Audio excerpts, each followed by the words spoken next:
Thank you very much. Dr. Romm? Chairman Levin, members of the committee, thank you for inviting me to testify. I've worked in the House as a science fellow, and I've served as Assistant Energy Secretary. My message here in my book, Straight Up, is simple. Our energy policy is a Ponzi scheme. Michigan and the country face ruin if we don't change it. Let's start with oil. Why do a majority of veterans of the Iraq and Afghanistan wars support clean energy and climate legislation? Because they know we can't keep spending $1 billion a day overseas to buy oil. In October, Deutsche Bank forecast $175 a barrel oil price in 2016. The International Energy Agency's chief economist said in August bluntly, we have to leave oil before oil leaves us. More domestic production won't solve the problem. President Bush said in 2006, America is addicted to oil. You don't break your addiction to alcohol by switching from imported beer to domestic.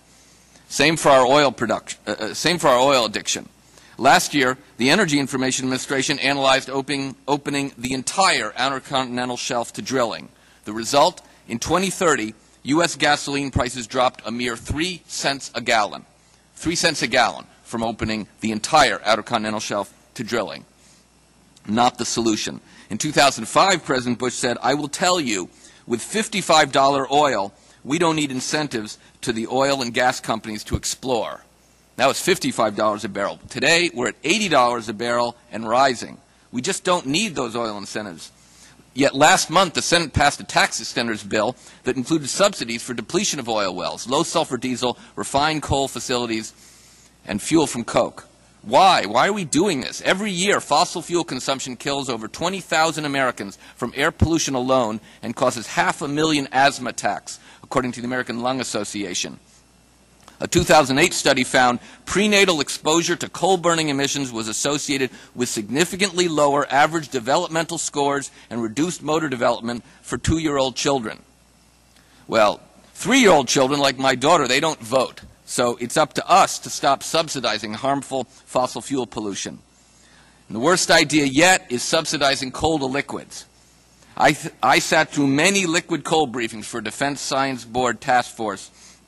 No independent group has yet found a net societal benefit for making liquid fuel from coal. Any significant production of liquid fuel would use up increasingly scarce water resources. Worse, it would all but guarantee the worst-case projections for climate change. When my brother lost his Mississippi home in Hurricane Katrina, I started talking to the nation's top climate scientists. What they told me then is what the scientific literature says now. Keeping our current energy policy risks a staggering 9 degrees Fahrenheit warming and 5 or more feet of sea level rise by century's end. If we didn't have any greenhouse gases, the planet would be 60 degrees Fahrenheit cooler. Carbon pollution traps heat. That's why they call it a greenhouse gas. Think of it like a blanket. Some people claim that if you keep putting more blankets on, you won't keep warming. They just want us to stay addicted to fossil fuels. Carbon pollution is also poisoning the oceans, threatening all marine life. As a recent documentary on ocean acidification put it, imagine a world without fish. Senator Lindsey Graham said in January, the odd thing is you'll never have energy independence until you clean up the air. And you'll never clean up the air until you price carbon. He also said every day that we delay trying to find a price for carbon is a day that China uses to dominate the green economy. Our competitors understand the fossil fuel Ponzi scheme. They understand in the future we're not talking about a few million clean energy jobs. All jobs are going to be clean energy, or else we're just not going to have a livable climate. And that's why their governments outspend us. They're trying to corner the market in the technologies that we invented. We invented the modern solar cell. They are dominating the market.